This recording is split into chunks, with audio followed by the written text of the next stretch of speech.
وہ کیا کرے گا؟ یہ سوچے گا، پھر سمجھے گا، پھر اپنی ترتیب بنائے گا کہ یہاں کہیں ایسا نہ ہو مجھ سے غلطی ہو جائے اور اللہ مجھ سے ناراض ہو جائے، اور کیا ہو اللہ ناراض ہو گئے تو میں جہنم کی آگ کو نہیں برداشت کر سکتا۔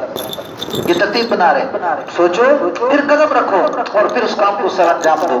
اللہ یہاں پہ یہ سمجھانا چاہتے ہیں، ثم استوى علی العرش، پھر اللہ نے اپنا مستوی ہو گیا عرش پہ۔ اب انسان کی کوئی سوال کرے تو فرمایا اس کا جواب کیا ہے کہ اللہ کہاں ہے، اللہ کہاں پہ موجود ہے، این اللہ، اللہ کہاں پہ ہے؟ تو جواب کیا ہے؟ هو موجود بلا مکان، اللہ موجود ہے بلا مکان کے ہر جگہ پہ، یعنی اللہ موجود ہے بلا جسم کے ہر جگہ پہ۔ اللہ کی شان کے بارے میں سوچنا، انسان عقل دوڑائے دوڑائے عقلیں تھک جائیں گی، لیکن اللہ سبحانہ و تعالیٰ کی ذات کے بارے میں سوچ نہیں سکتا کہ وہ اللہ کیسے ہے۔ وہ اپنی مثل آپ ہیں، اللہ خود لیس کمثلہ شیء، اللہ کی مثل کوئی نہیں ہے۔ اور فرمایا کہ جہاں بھی تم منہ کرو گے، چہرہ کرو گے، ہم کیا کرتے ہیں؟ بیت اللہ کی طرف منہ کر کے نماز پڑھتے ہیں اور بیت اللہ کی طرف منہ کر رہے ہیں، تو کیا اللہ بیت اللہ میں موجود ہے اس کر کے ہم نماز پڑھتے ہیں؟ حالانکہ ایسا نہیں ہے۔ اللہ کا حکم ہے کہ تم نے بیت اللہ کی طرف رخ کرنا ہے، ایک جہت مقرر کر دی۔ جو پہلے میں نے کہا نا ثم استوى علی العرش فی ستۃ ایام، کہ اللہ نے 6 دن میں زمین آسمان کو بنایا۔ اللہ یہ بتانا چاہتے ہیں کہ ایک ترتیب مقرر کرو۔ اب اگر یہ ترتیب مقرر نہ ہو کہ تم نے بیت اللہ کی طرف نماز کر کے پڑھنا ہے، تمہاری نمازوں کا سارا نظام درم برم ہوگا۔ امام صاحب کھڑے ہیں بیت اللہ کی طرف، مقتدی کھڑا مشرق کی طرف، امام صاحب کھڑے ہیں بیت اللہ کی طرف اور مقتدی کھڑا مغرب کی طرف، تو کیا ثم استوى علی العرش فی ستۃ ایام، یہ 6 دن کی جو ترتیب بتائی جا رہی ہے، انسان کو طریقہ سکھایا جا رہا ہے زندگی کے ڈھنگ کا۔ کام کو کرنے سے پہلے خوب سوچ لو، آگے جہنم ہے، جہنم کے بارے میں سوچو۔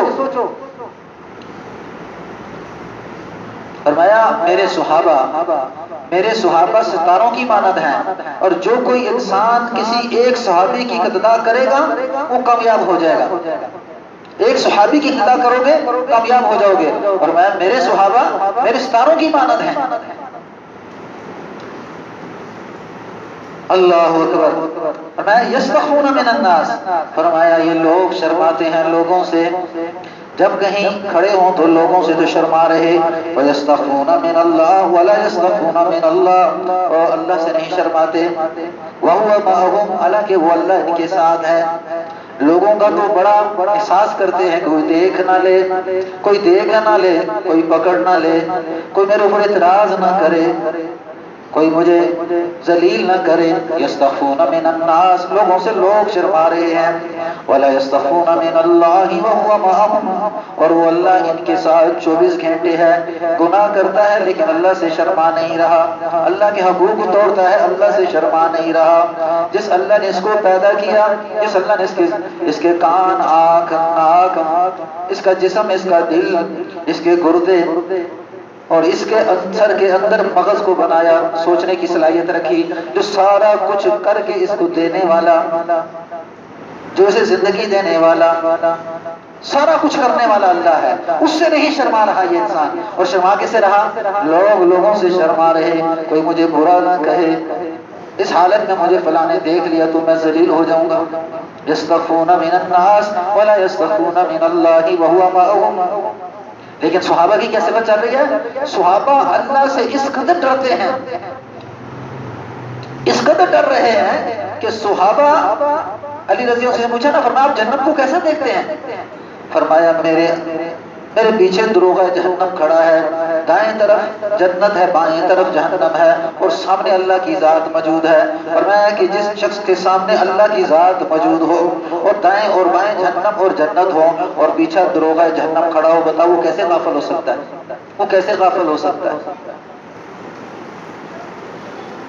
جہنم ایک فرضی چیز نہیں ہے، جنت ایک فرضی چیز نہیں ہے، اس کا وجود ہے، اور جیسے ہی روح نکلتی ہے تو یہ ساری بات کھل کے سامنے آ جاتی ہے۔ حضرت ایک صحابی ہیں ابو ہریرہ رضی اللہ تعالیٰ فرماتے ہیں کہ ایک دفعہ ہم حضور صلی اللہ علیہ وسلم کی محفل میں بیٹھے ہوئے ہیں، حضور صلی اللہ علیہ وسلم ہمارے سامنے چہرہ انور آپ صلی اللہ علیہ وسلم کا ہمارے سامنے ہے، اور اتنے میں کیا دیکھتے ہیں کہ یکدم ایک خوفناک قسم کی آواز ہمارے کانوں میں پڑتی ہے۔ جیسی وہ خوفناک آواز کانوں میں پڑی، حضور صلی اللہ علیہ وسلم کی آنکھوں میں آنسو آ گئے۔ صحابہ نے فوراً پوچھا یا رسول اللہ صلی اللہ علیہ وسلم یہ آواز کیسی ہے؟ فرمایا اے میرے صحابہ یہ اس پتھر کی آواز ہے جس کو 70 سال پہلے جہنم میں پھینکا گیا تھا، اب 70 سال کے بعد یہ جہنم کی تہہ میں پہنچا ہے۔ اور بڑا کتنا ہے؟ فرمایا 100 اونٹنیاں اگر اکٹھی کر لی جائیں اور ان کو ایک جگہ پہ رکھ دیا جائے، فرمایا ایک پتھر اتنا ہے کہ 100 اونٹنیوں کے برابر ہے۔ اب یہ کون ہے؟ ابو ہریرہ فرماتے ہیں کہ ہمارے اندر ایک صحابی بیٹھے تھے، تو جیسے ہی یہ آواز آئی تو آواز آنے کے ساتھ وہ صحابی بے ہوش ہو کے گر گئے۔ جیسے بے ہوش ہو کے گرے ہیں تو بے ہوش ہونے گرنے کے ساتھ ہی صحابہ نے اٹھانے کے بعد گھر لے گئے، اور آپ صلی اللہ علیہ وسلم کی محفل میں آنا کچھ اس سے دیر ہوئی تو آپ صلی اللہ علیہ وسلم پوچھا، فرمایا وہ صحابی کہاں ہے؟ اور اللہ کے رسول جس وقت سے یہ آواز آئی وہ تو اپنی طبیعت کو سنبھال نہیں سکتے اور انہیں غشی طاری ہو جاتی ہے اور ان کا مرض بڑھتا چلا گیا اور وہ مریض کی ایک حالت بن چکی ہے۔ آپ صلی اللہ علیہ وسلم وہاں سے نکلتے ہیں اور نکلنے کے بعد صحابی کے گھر میں پہنچتے ہیں۔ جس وقت وہ صحابی کے گھر میں پہنچتے ہیں تو صحابی اٹھتا ہے، اٹھنے کے بعد آنکھوں سے آنسو نکل رہے ہیں اور رونا شروع کرتا ہے، اور رونا شروع کرتے کرتے آپ صلی اللہ علیہ وسلم کے سینے سے چمٹ جاتا ہے اور زاروں قطار روتا ہے اور میں یا رسول اللہ صلی اللہ علیہ وسلم میرے لیے دعا کریں، اللہ اس جہنم سے مجھے بچا دے۔ تو جس وقت وہ صحابی روتا ہے نا، رونے کے بعد آپ صلی اللہ علیہ وسلم کے سینے کو چھوڑتا ہے، فرمایا جیسے ہی صحابی نے سینے کو چھوڑا فرمایا دھم نیچے گرا اور مالک حقیقی سے جا ملا، خالق حقیقی سے جا ملا۔ اور ہم نے کیا فرمایا جہنم کی آگ نے اس کا جگر چیر دیا، جہنم کی آگ نے اس کے جگر کے 2 ٹکڑے کر دیے، جہنم کی آگ کی یہ تاب نہ لا سکا، اب یہ جہنم کی وجہ سے دنیا سے جا چکا۔ اتنا خوف جہنم کی وادیوں کا، جہنم کے بچھوؤں کا، جہنم کے سانپوں کا، جہنم کی آگ کا۔ صحابہ حضور صلی اللہ علیہ وسلم کے جو رفقا ہیں، صحابی ہیں، عجیب صفت ان کے اندر ہے۔ فرمایا اگر تم نے ہدایت کو پانا ہے تو صحابہ کو پاؤ۔ اس وقت موجودہ دور میں کچھ فرقے کیا کر رہے ہیں؟ صحابہ اکرام کی تکفیر کر رہے ہیں اور نعوذ باللہ استغفر اللہ، یہاں تک کہ ایسے ظالم ہیں، اور یہ سازشیں کس کی چل رہی ہیں؟ عیسائیت اور یہودیت کی چل رہی ہیں، عیسائیت اور یہودیت کی سازشیں چل رہی ہیں۔ پہلے اس نے قادیانیت کو تیار کیا، قادیانیت کو تیار کر کے ختم نبوت کو خراب کرنے کی کوشش کی۔ اس قادیانیت کے پیچھے کون ہے؟ عیسائیت، یہودیت، اور تیار کرنے والا کون؟ یہودیت اور عیسائیت۔ اور اس نے کیا کیا؟ حضور صلی اللہ علیہ وسلم کا وہ دین جو آپ صلی اللہ علیہ وسلم صحابہ کی قربانیوں سے یہاں تک لے کے آئے، فرمایا دین کو مٹانے کی کوشش میں نبوت کا دعویٰ کر کے اندر گھسا۔ مسجدیں اسی طرح ہیں، اور صاحب کہتے ہیں محمد صلی اللہ علیہ وسلم کو مانتے ہیں لیکن مرزا احمد قادیانی کو بھی نبی مانتے ہیں، تو کس کی؟ قادیانی کی شکل میں یہ آیا۔ اور اب بعض ظالم ایسے ہیں جو حضرت ابوبکر صدیق رضی اللہ تعالیٰ عنہ، حضرت عمر رضی اللہ تعالیٰ عنہ، حضرت عثمان رضی اللہ تعالیٰ عنہ، فرمایا ان کی مخالفت کرتے ہیں اور کیا کہتے ہیں؟ فرمایا کہ خلافت ملنی تھی علی رضی اللہ تعالیٰ عنہ کو کیوں دے دے گی؟ فرمایا جس نے صحابہ کی مخالفت کی، فرمایا حدیث کے اندر ہے نا کہ جب کوئی مومن آدمی کوئی آدمی دوسرے آدمی کو کافر کہے، کوئی آدمی کسی آدمی کو کافر کہے تو جیسے اس نے کافر کہا، اگر وہ آدمی کافر نہیں ہے تو وہ جملہ لوٹ کے اس کے منہ پہ لگتا ہے اور یہ آدمی خود کافر ہو جاتا ہے۔ اگر وہ آدمی کافر نہیں ہے جس کو یہ کافر کہہ رہا ہے تو یہ جملہ لوٹ کے اس کے منہ پہ لگتا ہے اور یہ خود کافر ہو جاتا ہے۔ فرمایا جو آدمی صحابہ کو کافر کہے اس کا کیا بنے گا؟ جس کے بارے میں اللہ نے کیا فرمایا رضی اللہ عنہم ورضوا عنہ، اللہ ان سے راضی ہو چکے اور وہ اللہ سے راضی ہو چکے۔ جن صحابہ کے بارے میں قرآن نازل ہوا، ابوبکر صدیق کے بارے میں قرآن نازل ہو رہا ہے، الا ابتغاء وجه ربه الاعلى ولسوف يرضى۔ یہ ابوبکر صدیق وہ صحابی ہیں، یہ ابوبکر صدیق وہ ایمان والے مومن ہیں، فرمایا کہ صرف ایک اللہ کی رضا چاہتے ہیں، صرف ایک اللہ کی رضا چاہتے ہیں، اس کے علاوہ اور کچھ نہیں چاہتے۔ ولسوف يرضى، قریب اللہ ان سے راضی ہو جائیں گے۔ جو ابو بکر صدیق کے بارے میں پوچھ رہا ہے، جو وہ صدیق کے بارے میں برا بھلا کہہ رہا ہے، بتاؤ وہ کون سا مسلمان ہے؟ ہمارا ایمان ہے کہ صحابہ، سارے صحابہ، ابو بکر صدیق، حضرت عمر رضی اللہ تعالیٰ عنہ، حضرت عثمان، حضرت علی، یہ 4 خلفاء ہیں، اور اللہ نے ان کا قانون مقرر کیا کہ سب سے پہلی خلافت ابو بکر صدیق کو دینی تھی، اسی لیے مصلی پہ کھڑا کیا کہ مصلی پہ کھڑے ہو کے آپ نماز پڑھاؤ۔ پھر دوسرے عمر میں بھی بڑے ہیں، یہ عقلی دلائل ہیں، اور پھر قرآن حدیث سے عمر میں بھی بڑے، اس کے بعد عمر رضی اللہ تعالیٰ کو خلافت ملنی تھی، پھر اللہ نے عمر رضی اللہ تعالیٰ کو خلافت دی، پھر عثمان کو ملنی تھی، اللہ نے عثمان کو خلافت دی، پھر اس کے بعد علی رضی اللہ تعالیٰ کی باری آئی۔ یہ کیا چل رہا ہے؟ قانون، وہ قانون جو شریعت نے آپ صلی اللہ علیہ وسلم کے لیے مقرر کیا، کیونکہ حضور صلی اللہ علیہ وسلم کے دور میں ابو بکر صدیق کے علاوہ مصلی پہ کوئی نہیں جا رہا، بتایا جا رہا ہے کہ ابو بکر کی شان کو پہچانو، اور آپ نے کیا فرمایا؟ میں سارے صحابہ کا حق ادا کر چکا ہوں، سارے لوگوں کا حق ادا کر چکا ہوں، ابو بکر صدیق کا حق ادا نہیں کر سکا، ابو بکر صدیق کا حق ادا نہیں کر سکا، اس کا حق اللہ خود ادا فرمائے۔ تو جو یہ کہے کہ ابو بکر صدیق کو نہیں مانتے، تو اس سے بڑا دجال کون ہے؟ اس سے بڑا کفر کرنے والا کون ہے؟ ہمارا ایمان ہے کہ سارے صحابہ ہدایت میں، ان کے اگر کوئی آپس میں اختلاف ہے تو یہ اللہ جانتا ہے، اللہ نے جب ان کو معاف کر دیا، میں اور آپ کون ہوتے بولنے والے؟ اگر ان کے کوئی اختلاف ہے تو اللہ جانے اور وہ جانے، اور پھر اللہ نے جب ان کو معاف کر دیا، میں اور آپ بولنے والے کون ہوتے ہیں؟ اور ابو بکر صدیق رضی اللہ تعالیٰ عنہ، یہ وہ صحابی ہیں کہ جس وقت آپ نے نبوت کا دعویٰ کیا تو نبوت کے دعوے پہ سب سے پہلے ابو بکر صدیق کے ایمان لانے والے مردوں ہیں، اور آپ نے ایمان لائے، ایمان لانے کے بعد آپ نے دن کی محنت کی ہے، دعوت دینا شروع کی، سعد بن ابی وقاص، طلحہ، زبیر، عثمان رضی اللہ تعالیٰ عنہ، 2 صحابی اور ہیں، اور میں 6 آدمی لا کے حضور صلی اللہ علیہ وسلم کی بارگاہ میں رکھ دیے، اور میں یا رسول اللہ صلی اللہ علیہ وسلم، آج کے دن کی میری یہ محنت ہے، پہلے دن کی محنت چل رہی ہے، 6 صحابی لا کے آپ صلی اللہ علیہ وسلم کے پاس رکھے، اور یا رسول اللہ آپ سچے نبی ہیں، اور آج کے دن کی محنت یہ چل رہی ہے۔ اچھا، مصعب بن عمیر ایک صحابی ہیں، صحابہ کے مقام کو کون پہنچے گا؟ سارے ولی مل کے، دنیا کے سارے لوگ مل کے صحابہ کے پاؤں کی مٹی تک نہیں پہنچ سکتے، اور سارے صحابی مل کے حضور صلی اللہ علیہ وسلم کے پاؤں کی مٹی تک نہیں پہنچ سکتے، اور سارے نبی مل کے اللہ تک نہیں پہنچ سکتے۔ اللہ وہ ذات ہے جو وحدہ لا شریک ہے، ہر چیز کو وجود دینے والی ہے۔ مصعب بن عمیر رضی اللہ تعالیٰ عنہ فرمایا مسلمان ہو گئے، فرمایا 200 درہم کا اس وقت یہ ایک جوڑا پہنا کرتے تھے، اور ان کے باپ فوت ہو چکے، اور ان کے پاس مال بہت زیادہ تھا، اور ان کے چچا تھے، فرمایا جس وقت یہ بازار میں جاتے تو خوشبو ایسی لگا کے جاتے کہ سارے بازار والے حیران رہ جاتے کہ مصعب بن عمیر آج بازار میں داخل ہوا ہے، اور اس کے جسم پہ جو خوشبو لگی ہے اس کا معیار کوئی نہیں۔ لیکن کیا ہوا؟ ایمان لے آئے۔ جب پتہ چلا کہ آپ صلی اللہ علیہ وسلم پہ ایمان لائے تو چچا کو پتہ چل گیا، تو اس نے کہا ہاں تم اپنے باپ کی کمائی پہ کیا کرتا ہے؟ ناز کرتا ہے، اور یہ خوشبوئیں لگا کے پھرتا ہے، اور 200 درہم کا تو جوڑا جا کے بازار میں جاتا ہے اور اپنے جسم پہ وہ خوشبو لگا کے جاتا ہے، لوگ تیری طرف دیکھتے ہیں اور کہتے ہیں یہ مصعب بن عمیر آ گیا، فرمایا تم اپنے باپ کی کمائی کھاتے، اس کر کے تم کیا کر رہا ہے؟ اپنے باپ کو کافر کہتا ہے اور محمد صلی اللہ علیہ وسلم پہ ایمان لے آیا۔ وہ یہ سمجھا تھا کہ اگر اس سے مال چھین لیا جائے، اس سے چیزیں چھین لی جائیں تو کیا ہوگا کہ یہ اپنا ایمان چھوڑ دے گا، قربان جائیں مصعب بن عمیر پہ۔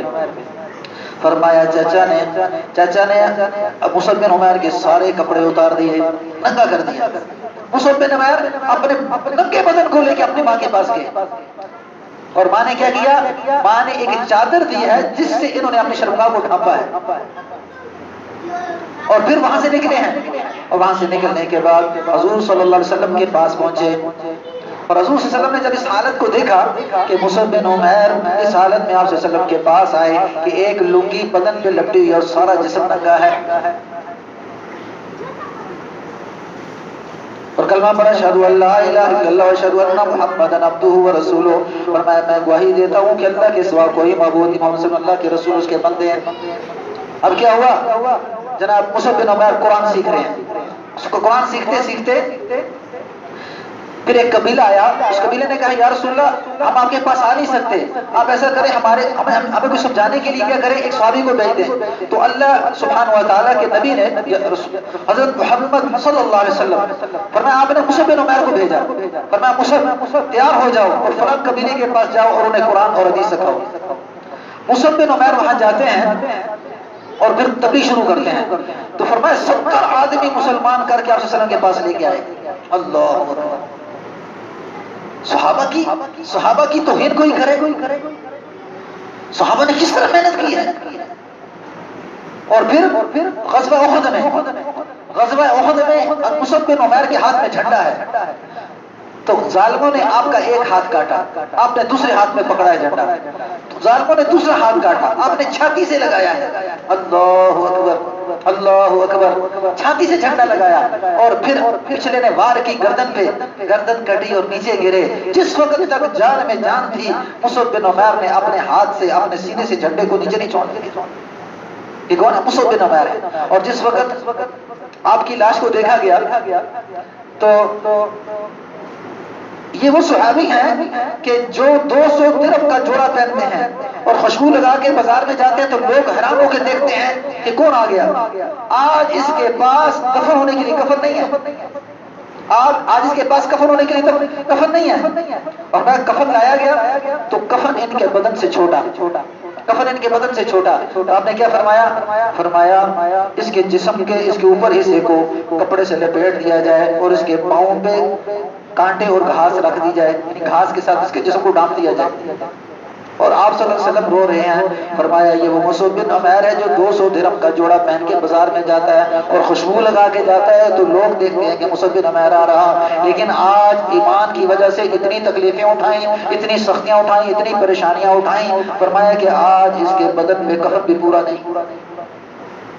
سوچو ذرا کس طرح صحابہ نے ایمانی محنت کی، اور ایمان محنت کرتے کرتے یہ دین مجھ تک اور آپ تک پہنچایا۔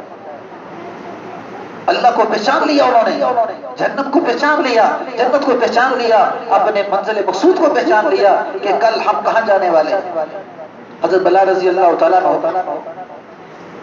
ایک دن حضور صلی اللہ علیہ وسلم کے پاس بیٹھے ہیں، صحابہ اکرام ہیں، اور آپ صلی اللہ علیہ وسلم نے فرمایا کہ بلال جس وقت تو جنت میں داخل ہوگا تو تیرے ہاتھ میں میرے اونٹنے کی مہار ہوگی، جس اونٹنے میں میں بیٹھ کے جنت میں جاؤں گا اس اونٹنے کی مہار تیرے ہاتھ میں ہوگی۔ اور صحابہ کرام بیٹھے ہیں اور بلال رضی اللہ فرماتے ہیں، صحابہ سے کہتے ہیں، کہنے لگے او میرے ساتھیوں میں تمہیں آج ایک بات بتاتا ہوں، بات یہ ہے کہ میں سارے نبیوں سے پہلے جنت میں جانے والا ہوں، سارے نبیوں سے پہلے جنت میں جانے والا ہوں۔ صحابہ کرام کہنے لگے بلال تو کیا کہتا ہے کہ سب سے پہلے تو محمد رسول اللہ جنت میں جائیں گے، اور میں نہیں، میں ٹھیک کہہ رہا ہوں، میں نبی سے پہلے بھی جنت میں جاؤں گا۔ یہ کون صحابی ہے؟ بلال رضی اللہ تعالیٰ عنہ۔ اور فرمایا کہ ان کو جو تکلیفیں دی گئی، تپتی ہوئی ریت میں ان کو لٹایا جاتا ہے، سینے پہ بھاری چٹان رکھ دی جاتی ہے، اور مکہ کی گلیوں میں ان کو گھسیٹا جاتا ہے، اور یہ کیا کہتے ہیں؟ احد احد احد اللہ احد اللہ احد اللہ احد، اللہ ایک ہے، اللہ ایک ہے، اللہ ایک ہے، اللہ ایک ہے۔ عتبہ، شیبہ، ابو جہل، ابو لہب، جتنے بھی سردار بڑے بڑے آگے کہتے ہیں دیکھ اللہ وحد کا نعرہ لگانا چھوڑ دے، اللہ وحد کی آواز لگانا چھوڑ دے، اور میں موت تو قبول ہے، جان جانی تو منظور ہے، لیکن اللہ وحد کی آواز میں اپنی بند نہیں کر سکتا۔ یہ قربانی دی جا رہی ہے، پریشانی اٹھائی جا رہی ہے، سختیاں اٹھائی جا رہی ہیں، اور اب اللہ نے کیا صلہ دیا؟ اللہ نے کیا صلہ دیا؟ ادھر بلال رضی اللہ تعالیٰ اذان دیتے ہیں، اور بلال کی اذان کی آواز اللہ خود سنتے ہیں، اور اللہ سبحانہ و تعالیٰ کو بلال کی آواز اتنی پسند ہے، فرمایا کہتے ہیں بلال، اے میرے ساتھیوں سب سے پہلے میں جنت میں جانے والا ہوں۔ سارے صحابی آپ سے سمجھ پاک ہو جاتے ہیں، فرمایا یا رسول اللہ صلی اللہ علیہ وسلم بلال کیا کہتے ہیں کہ میں سب سے پہلے جنت میں جانے والا ہوں۔ فرمایا بلال کہتے ہیں اے بلال واقعی تو نے ایسا کیا؟ فرمایا یا رسول اللہ میں نے واقعی ایسا کہا۔ فرمایا میں نے نبوت کی زبان سے یہ سنا ہے کہ فرمایا کہ بلال کے ہاتھ میں حضور صلی اللہ علیہ وسلم کی اونٹنے کی مہار ہوگی، اور جس کے ہاتھ میں مہار ہوتی ہے وہ سب سے پہلے جنت میں جاتا ہے۔ یا رسول اللہ صلی اللہ علیہ وسلم آپ کی نبوت کی زبان نے یہ کہا کہ جس اونٹنی پہ میں بیٹھوں گا اس اونٹنی کی مہار بلال کے ہاتھ میں ہوگی۔ اب کیا ہوا کہ بلال رضی اللہ عنہ پہاڑ ہاتھ میں ہے اور جنت میں داخل ہوں گے، اور میں جو رسی ہے وہ رسی یقوت کی ہوگی اور اونٹنی کے پاؤں میں سونے کے ساتھ اس کو جوڑا گیا ہوگا، سونے کے ساتھ اس کے پاؤں کو رکھا گیا ہوگا کہ وہ اونٹنی کے پاؤں سونے کے ہوں گے، اور حضرت بلال رضی اللہ تعالیٰ عنہ پہلا قدم جنت میں رکھیں گے، پھر اونٹنی ہوگی اور اونٹنی پہ آپ سے سوار۔ تو ہم نے کیا فرمایا؟ بلال نے سچ کہا، بلال نے سچ کہا، بلال نے سچ کہا، بلال وہ ساتھی ہے حضور صلی اللہ علیہ وسلم کا